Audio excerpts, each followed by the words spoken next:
Министрлер кабинетинин төрагасынын орун басары УКМК төрагасы Камчыбек Ташиев Ош шаарынын мэриясына жалпы 120 дана атайын техникаларды тапшырды. Бул техникалар президент Садыр Жапаров мамлекеттик турукташтыруу фондунан бөлүп берген 500 миллион сомго сатып алынган. Ош жергесинде, айрыкча Ош шаарында ушул шаарыбыздын акыбалы кандай болуп калды эле, шаарыбыз ушундай эскирип, каралбай, түнөрүп, ушунчалык бир бозоруп калган шаар болуп калды эле. Бирок ушуну эске алып, урматтуу президентибиз мындан ары Ош шаарына чоң жардам кылайлы, Ош шаарын көтөрөйлү, колдойлу деген максатта биринчиден ушу шаарга мэр кылып Жеңишбек Шермаматовичти дайындады. Экинчиден ошол дайындаган күндө эле айткан болчу. Ош шаарына, шаардык ушул чарбасына иштете турган техникаларды толук бойдон алып бересиң деп мага тапшырма берген. Ошонун негизинде биз Жеңишбек Шермаматович дайындалган күнүн эртеси эле ушул жумушту баштадык эле. Мына бүгүн баары келип турат. 500 миллион сом акча президенттин турукташтыруу фондунан бөлүнүп берилген. Ошонун негизинде ушул техникалар келди. Эми мындан ары ушул техникалардын бардыгы Ош шаарынын ичиндеги бардык чарбачылык жумуштардын баарын аткарууга мүмкүнчүлүгү бар. Мына Ош шаарына мына 2 килограмм күрүч тапшырылды. 2 килограмм.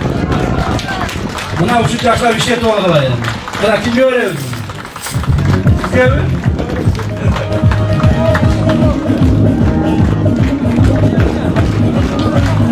Анда автовышка, кран, оор жүк ташуучу унаалар, жолго асфальт төшөөчү, көчөлөрдү жууп тазалоочу 21 түрдүү техника бар. Камчыбек Ташиев техникаларды көрүп чыгып, максаттуу пайдалануу керектигин айтты. Аны менен катар атайын кызматка техникалардын сапатын, баасын текшерип чыгууну тапшырды. Силерде бар белем мурда? Жок болчу.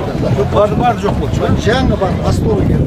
Кымбат калды, бардыры прямо заводтан келди. Бул чоңу 120 миң доллар турат. Кичинекейи канча турат?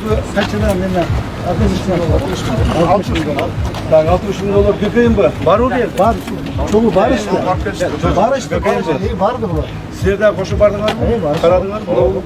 Тек алынган техникалардын эффективдүүлүгүн карагыла. Баасын карагыла, сапатын карагыла, чтобы кийин сөз болбой турган болсун. Бул ошо бар текшерип чыгыла. 25-жылы чыгарылган машина экен. Электрический экен. Так, 6 саат иштейт экен.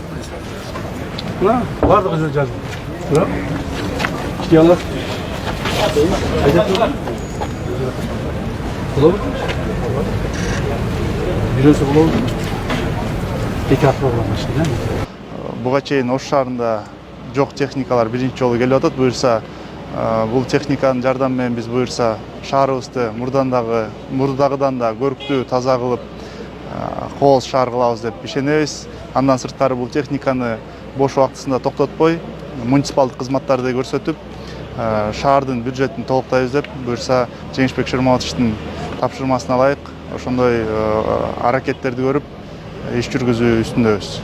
Андан сырткары Ош шаарында жаңы муниципалдык такси кызматы үчүн алынган 15 электромобиль тапшырылды. Жакынкы күндөрү такси кызматы ишке киргизилип, шаар ичинде жеткиликтүү тариф менен тейлөө башталары белгиленди. Азырынча 53 лира алып келдик.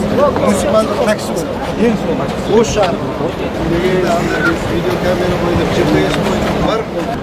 Анан Бул деген бир жакшы болсо санын 1000ге жеткизиш керек. Бул муниципалдык такси азыркы учурда 50 буга чейин Жеңишбек Шермаматович белгилеп өткөндөй, коллегияда айтпадыбы, 50 дана муниципалдык электромобилдер келет муниципалдык таксиге. Азыркы учурда 15 данасы келди.